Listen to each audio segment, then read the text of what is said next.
Ayan, isang magandang hapon po sa ating lahat. Andito po muli ang inyong lingkod, Sam TV Official. Muli nagbabalik at muli tayo magre-reaction dito sa mga basher, ano. Dito sa mga basher patungkol dito kay Jomcar. Ayan. So kung saan ay mag-shoutout muna tayo. Pasensya na po kayo sa aking alaga dahil talagang iyan ay aking baby at iyan ay kahit saan ako ay naandyan niya nakasunod na. So ayan. Ito na nga at parang hindi ko nagustuhan, reaksyonan lang natin itong bashing na itong pambabas, itong comment doon sa kay Kalinga Prab na hindi parang masagwa, malaswa ano. So kailangan natin 'tong, sagutin o bigyan ng reaksyon dahil, bilang isang reaktor at tayo ay sumusuporta dito sa mga ano, 'wag naman nating hayaan na balahurain nila at, pag-isipan ng hindi maganda itong mga angels na ito 'no. Sabi dito ang baba ng mga views lately, upload all love teams. So ang baba daw ng mga views. Sabi niya nakakasawa na din ang Jomcar umami na, nag-hotel agad. Baka daw bago makagraduate si Carla ay laspag na, gagaya din ang ibang love team na nagso-solo trip. Kaya sino kaya mabubuntis na una? Sabi nito, no? So dito, Ma'am Rosalie. Ma'am Rosalie, ay parang hinusgahan mo na kaagad itong mga kabataang barangay na ito, no? Na kung saan ay laspag kaagad. So, alam nyo, ito namang si Carla ay siguro ay nasa edad na to. Ano, ilan na ba edad nito? 16, 17, 18. Ito mga ganitong klaseng edad ay hindi na po ito masyadong ano dito sa atin. Sa ating lugar, hindi na masyadong minor, no? Kasi doon nga diyan sa ating lugar ay yung mga 13, 14 ay alam niyo na, minsan yung iba 13 pa lang, 12 pa lang nag-asawa na, no? So, doon sa sa edad na ganito, ay alam na po nila kung ano yung kanilang ginagawa, no? Pero lamang doon sa kagaya ni Rina na talagang PWD, yun ay hindi talaga kaaya-aya na ipares sa lalaki dahil ito ay hindi alam kung ano yung mga nangyayari, no? Hindi alam kung ano yung mga kaganapan. So dito sa sinasabi mo na nagsasawa ka na sa Jomcar o sa Love Team, madam, wala naman pong pumipilit sa inyo na kayo ay manood tapos kayo ay mag-comment ng kung ayaw ninyo. Malaya po kayong wag manood kung kayo nagsasawa na. Wag na lang kayong mag-comment na ay, sawang-sawa na ako diyan. Bakit ka nanonood? Sawang-sawa ka na pala. Ay, punyeta ka. Kakaloka ka. Imbis na wala pang puti yung buhok ko, tutubuan ako ng puting buhok sa'yo. So, ano, tapos yung last pagkaagad, dito sa ano, parang hindi mo na concern yun, no?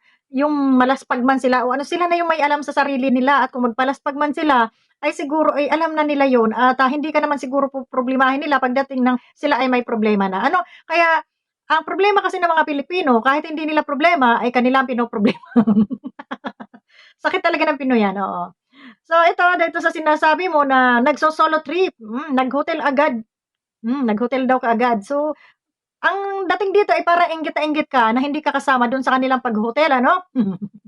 Hotel ba talaga? Oh, 'di ba? Baka daw bago makagraduate si Carla ay laspag na. So, bago man makagraduate man o hindi, at malaspag man o hindi, ano po ang iyong pakialam? Ha? Gusto mo ikaw yung laspagin ni Jomar? Mm. Hindi naman yata na siyempre namimili din naman 'to si Jomar sa mukhang ano, sa mukhang tao 'no. So, kaya sino kaagad ang unang mabubuntis? Pinoproblema niyo talaga yung pagkabuntis nila. Kumusta naman yung pagbubuntis ninyo? Kumusta naman yung pagpapalaspag ninyo? Nakikita niyo yung iba, yung sarili muna niyo ang tingnan niyo ha, baka yung mga inyo ay mga tugalhab na rin, 'no? Hindi yung ganito yung mga pinagsasasabi ninyo, hindi ba kayo puwedeng manood na lang kung ano yung napanood niyo, makinig na lang kayo at talagang magko-comment pa 'no, hindi makakati talaga mga bunganga nitong mga ito, hindi talaga maano na hindi ano, "Ay sino kaya unang mabubuntis sa kanila?" Pakialam mo ba kung sino mabuntis sa kanila? Bakit? 'Pag nabuntis ba yun, hihingi ba yun sa'yo ng pambili ng gatas ng kanilang anak? Problema nila yun. Ngayon kung hindi man sila maka-graduate, problema din nila yun, 'wag mong problemahin. Ang problemahin mo kung may load ka na makapanood ka, kung ayaw mo namang manood at sabi mo nga dito ay ikaw ay nagsasawa na, ay puwede ka naman tumigil, ano, tumigil ka sa panonood, hindi yung magko-comment ka pa ng nilaspag, nabuntis, Ang dumi talaga ng isipan mo. Alam mo yung isip mo ay, ano, kamanyakan, oo, kamanyakan kalaswaan ang nasa isip ninyo, no? Nakita niyo lang sigurong naligo, nagpasangat-sangat do'n sa balikat, kayo kating-kati na, parang kayo yung ano, parang kayo yung kinikiliti sa ngiti, no? Hmm. So, wag kayong ganyan, kaya kayo narereaksyonan, babanat pa kayo ng sawan-sawa na kayo. Ay sino baga pumipigil sa inyo? Mm. Yan pong video nila, ha? Ito sasabihin ko dito sa mga may mga kauplukan ding basher ano. Yung mga video nilang iyan ay para lamang doon sa gustong manood sa kanila. Para lamang doon sa mga sumusuporta sa kanila na gusto silang mapanood. Yung kung kayo ay nalalaswaan sa kanilang mga galaw at kayo ay nagsasawa, ay hindi po para sa inyo yung video na yan. Humanap kayo ng ibang video na yung aangkop sa inyong mga panglasa. Bagay, mga marites kayo. Panglasa nyo nga talaga yung magmarites, ano? Ang mangialam sa buhay ng may buhay, humusga sa buhay ng may buhay, no? So, yan. Kung ang anak ninyo po, ang kinakaladkad ng lalaki dyan, ay doon kayo mag-concern, no? Kasi, kadugo nyo yun, anak nyo yun. Pero dito sa mga ito po sila ay, kumbaga, na maraming pamilya o concern na kamag-anak o ano ang nakapaligid sa kanila at hindi sila nagkukulang sa pangaral, no? Hindi po sila nagkukulang sa pangaral, nga lang lamang at sila ay may mga ganitong eksena at mga labtim-labtim at kung sila man ay nagkagustuhan na, eh wala na tayong magagawa doon. Kahit po magulang, wala nang magagawa dyan kung sila ay talaga nagkagustuhan na, no? Sabi nga, maharangan mo pa yung baha, no? Pero pagdating sa mga ganyan, hindi ka makakapagpigil dyan. So, ano nyo rin, i-apply nyo rin po sa inyong mga sarili na nung araw na kayo ay ganyang edad, eh baka nga kayo, yun nga sinasabi, baka ikaw na may sabi, baka ikaw ay laspag-laspag na rin, no? Baka bata ka pa, ay nilaspag ka na kasi alam mo yung mga ganitong pananalita, no? Alam mo yung husga ka kaagad, no? Mm. So, wag kang ganun. Kasi nung ako, pag nakikita ko yung crush ko noon, crush lang. Oh, ganun. Tago-tago. Pasilip-silip. Uy, andyan yung crush ko yan. Mga ganun. Hindi yung, ang dumi-dumi ng utak nyo, buntis ka agad. Mm. 'Di ba? Tapos 'pag nareaksyonan kayo, mga galit kayo. 'Wag kayong ganyan. Hmm. Makatapos man sila sa hindi, problema na nila 'yon, hindi ninyo problema. 'Wag niyong problemahin ang hindi niyo problema, mga basher. At 'wag naman kayong makahusga kaagad. Malay mo nakapagtapos sila. Tapos kung hindi man, naging mag-asawa sila, nagkapakasal sila, nagkaroon sila ng anak, anong problema doon? Anong problema niyo? Tanong ko sa inyo, anong problema niyo, ha, basher? O ikaw na nag-comment ka, anong problema mo? Kung mabuntis man, ha? Nabubuntis nga yung babaeng walang jowa, yung pa kayang may jowa. Oh, eh yan, depende na sa kanila. Kung magpabuntis, eh di buntis. O, baby rin yun. Oh, blessing yun ni God. Bakit? Anong problema mo? Ang inggit lang talaga, no? Ang inggit lang talaga ang nag-aano sa inyo, naghahari sa inyo, no? Huwag kayo masyadong inggit. Wala pong problema kung itong mga angel na ito ay magkaroon ng mga love team o talagang personal na ano na, dahil ito naman sila ay matitino. Uulitin ko, matitino po ito. Hindi po ito kagaya ni Rina na PWD na hindi mo pwedeng iulot-ulot doon sa mga kalalakihan dahil hindi niya alam kung ano yung tama at mali at kung ano yung kanyang ginagawa, no? So ito yung dapat binabantayan. Pero pagdating dito kay Carla, kay Beyonce, kay Joy, ito ay tamang gabay lamang ng kanilang mga magulang, pangaral. At hindi lahat ng nakikita nyo sa camera ay yun ang nangyayari, no? Malay mo, yung paglalambingan nila sa camera lang, sa harap ng camera, para lang may mapanood yung gustong manood. Pero kung ayaw mo at ikaw ay nagsasawa na, hindi ka dito pinipilit. Hindi, nagsasawa na ako, nakakasawa na sila. Bakit ka nanonood? Nagsasawa ka na pala. So dito ano lang, na talagang, ano yun, nagpapa-epal ka lang doon? No? Na alam mo na pala nagsasawa ka, nanonood ka.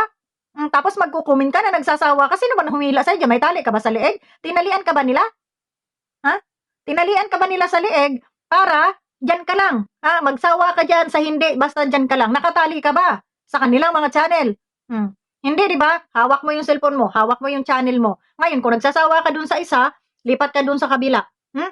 Kung nagsasawa ka dyan sa mga love team, punta ka dun sa mga patayan, mga murderer, o yan, dun ka pumunta. O mga aswangan, o yung mga kwentong yan, dun ka. Walang nagbawal sa'yo, tsunga. Sarap mong kutusan. So yun lang po. At napikon lang ako ng konti dito sa basher na to, parang tanga lang, magko-comment tanga lang, nagsasawa na po, nakakasawa na po yan, Jungkar, abay, huwag kang manood, tanga, bubita. At yung pagbubuntis nila kung sakali mang magkatotoo yan sinasabi mo, hindi mo yan problema. Kaya hindi ka naman nila kilala para hingan ka nila ng panggatas. Oo. Kung mabuntis man yan, may nanay, may tatay yung mga yan, sila ang sa Bisaya pa, magsagubang, no? At saka yung nanay, problemado kayo. Alam mo ito si Carla kung mag-asawa to, hindi na to na, wala nang problema to. O syempre yung asawa niya ang magpo-provide sa kanya. Kung siya man ay mabuntis, kung siya man ay malaspag, basta siya tutuhanin lang ng kanyang jowa, may magpapakain sa kanya. Hindi siya magugutom, ikaw na chismosa ka, na magugutom ka, saka chichismis mo dyan. Diba? Ewan ko dito sa mga taong ito, Ako kasi yung tao nga, gaya niya, may jowa. Hindi ako namomroblema para sa kanila. Kung magkaanak man sila, aba din, natural magsisikap sila. Ala nga namang magkaanak yan, tapos ano, oh, ipanghingi sa'yo ng panggatas? Katilang yung ilong ko sa'yo ay, ipanghingi sa'yo ng pang-ulam, pangkain? Malamang hindi. Oh, ba't ka namomroblema? Ang problemahin mo, yung pamilya mo, yung isasaing mo ngayon, at bantayan mo kung may anak ka, yung anak mo at baka nilalaspag na ng kapitbahay mo. O kaya ng kung may pangalawa kang asawa, baka nilalaspag na ng pangalawang asawa mo. No, yung anak mo, wag yung anak ng may anak ang iyong bantayan. Mga buwisit ng mga marites to. Hmm. So, yun, hanggang dito na lang and bye-bye sa inyong lahat. Ha? Basher, buhay mo ang bantayan mo. Wag yung buhay ng mga kabataan yan. Dahil yan, may mga magulang, may bahay, nakatayo na yan sa sarili nila. Marunong na sila sa buhay. Kung wala man sila ibang trabaho, may YouTube sila, pwede silang mag-vlog, kikita sila dyan. Wag kang mamroblema sa ipapakain doon sa ipagbubuntis nila, ha? Dahil sa totoo lang, hindi ka nila hihingan ng panggatas kung sakaling mabuntis man itong mga kabataan ito, ha? Wag kang marites. O, yun yun. Visit ka.